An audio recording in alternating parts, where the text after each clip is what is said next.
Let's talk about some of the other stuff that you're doing, and then you want to talk about sport, don't you? Because you're a big F1 fan, right? Well, I'm a pretty big... Formula One, for me, the way back in, I wasn't watching it for sort of years, and that Drive to Survive thing on Netflix, not to promote someone else's Netflix show, watch my special first, but that Drive to Survive on Netflix, I did find it kind of suckered me in, and then it's that thing where you go, I'm interested in who wins, but I'm also interested in who gets to keep their drive next year. Yeah. And the lower league stuff is very interesting to me. I always think like the interesting thing about I'm a big tennis guy. The interesting thing about the tennis tour is not the top 10 players. It's guys trying desperately to stay on the tour. That's where the real passion and action is. Yeah. Because it's difficult. It's like the same with golf as well. When you're trying to get into the professional layers and you're trying to get as much experience as you can, it's actually expensive. You're paying for your flights, your accommodation, all that sort of stuff to keep yourself afloat. If you're not winning anything, it can end up emptying your pockets. Yeah, there's those guys that are sleeping in vans going around, and then the top players get better because they've got better food, better physios, better people with them, and kind of and it's the guys struggling with a natural talent. It's just it's a fascinating thing. Yeah, it's like the rich get richer almost. Thankfully, in sporting terms. I thought we'd moved on and we're talking about my thank God, wow, what a relief. Tell me what else you're doing, because you've got a new game show as well. It's called I Literally Just Told You. Is it on Channel 4? Yes, it is on Channel 4 on Thursday. It is on Channel 4 on Thursday. How do I know that? Because you literally just told me. I did. It's a really fun, crazy format. So it's my friend Richard Bacon came up with it. So the idea of the show, he pitched it, he went, I've got an idea for a show, right? And you tell people the answers and then you ask them the questions. And I went, well, that isn't going to work. There's going to be a very short record, isn't it? We'll be in and out of there in 5 minutes. And then it kind of weirdly works. We bombard people with information, and then it's a memory game ultimately. And the thing I love about it is it's play at home. Because you're watching it at home. It's a crazy show. We really mess around with the format, but you can really watch it from home. Because you watch something like University Challenge, you either know it or you don't. It's binary, right? Yeah. But with this show, if you've watched it from the start, you go, oh, how could they not remember that? Or they were looking at the wrong thing, or they weren't paying attention. So it really rewards actually watching television and not double screening and looking at your phone at the same time and checking on other things.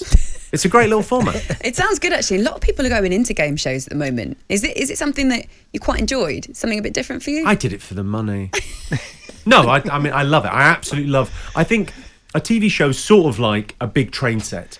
And what's the most fun you can have with it? You've got this thing you can play with, you can do anything, and coming up with a great format and messing around with it. And I love doing stuff with punters. I love doing stuff. Like I did a show called Distraction at the very start of my career, which was sort of crazy.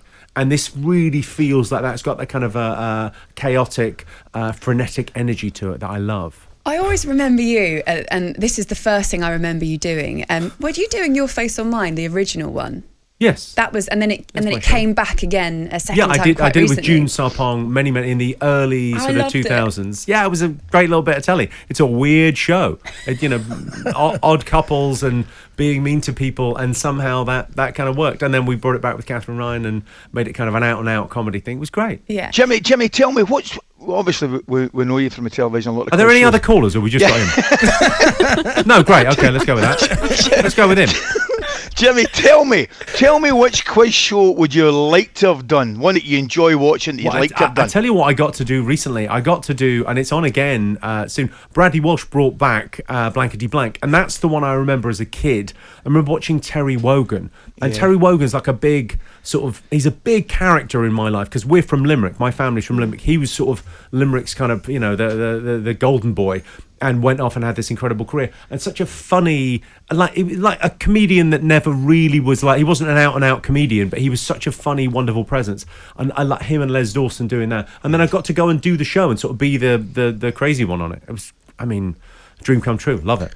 So I asked you off and told me to ask you on it about inspirations.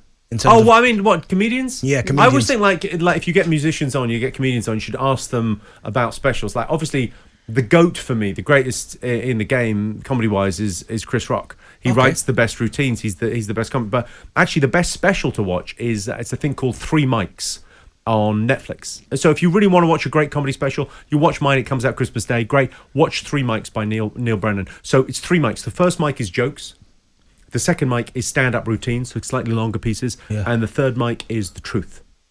and it's fantastic. It's an hour long. It's brilliant. You haven't heard of the comic. He's the guy that co-created Chappelle's Show with Chappelle.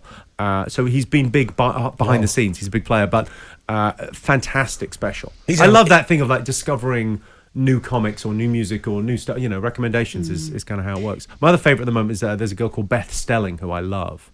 Yeah. You'd have to go online. Beth Stelling. Okay. Just a quick one as well. You're going on tour, and this is a big one. So this is 2022 and 2023. You're visiting over 40 countries. I mean, I don't want to be that guy, but I'm not going on tour. I never stopped. I do 200 nights a year, every year. I like working. I found a job I really enjoy, so I do it every day. Is that the best part of it for you? The tour part, performing live? Yeah, live is everything. Well, it's a weird one, isn't it? It's sort of, I suppose it's the difference between team sports and individual sports. And I think you've naturally got a passion for one or the other. I'm drawn to individual sports, and I like stand-up because I'm in charge, I'm in control of my own destiny. And of course, there's a team of people around me. There's, managements and agents and people that back you and organize things and people that help you. And, but TV is like, it's a team sport. I'm like head boy in the new school, but you get made captain on the first day.